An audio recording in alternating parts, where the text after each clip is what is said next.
రేపు మహానక్షత్రంలో శుక్రవారం సప్తమి.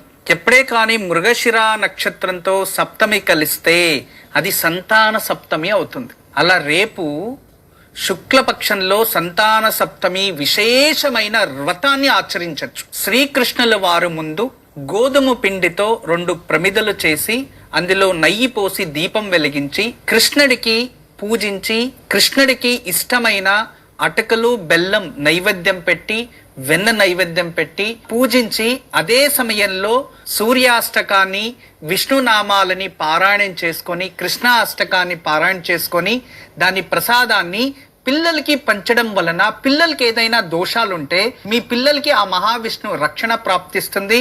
అంతేకాదు రేపు సంతాన సప్తమి రోజు ఎర్రటి దారాన్ని ఆ కృష్ణుడి ముందు పెట్టి తర్వాత మగపిల్లలకి నడుముకి కట్టేవారు. దాన్ని ఏమంటారు? మొలతాడు అంటారు. అలా దేవుడికి పూజించి రేపు ఆ మొలతాడుని మగపిల్లలకి నడుములో కడితే వాళ్ళకి ఎటువంటి ఆటంకాలు ఆపదలు గండాంతరాలు రావు అనేది పూర్వం నుంచి వచ్చిన నమ్మకం. రేపు దీన్ని మీరు కొత్త సంవత్సరం కదా సప్తమి కడితే మంచిది, ఆచరించండి. ఇక సంతానం కావాలి అనుకునే వారు కూడా ఇదే విధానంగా పూజించి ఆ ప్రసాదాన్ని భార్యాభర్తలు స్వీకరిస్తే సంతానం లేని వారికి సత్సంతానం ప్రాప్తిస్తుంది.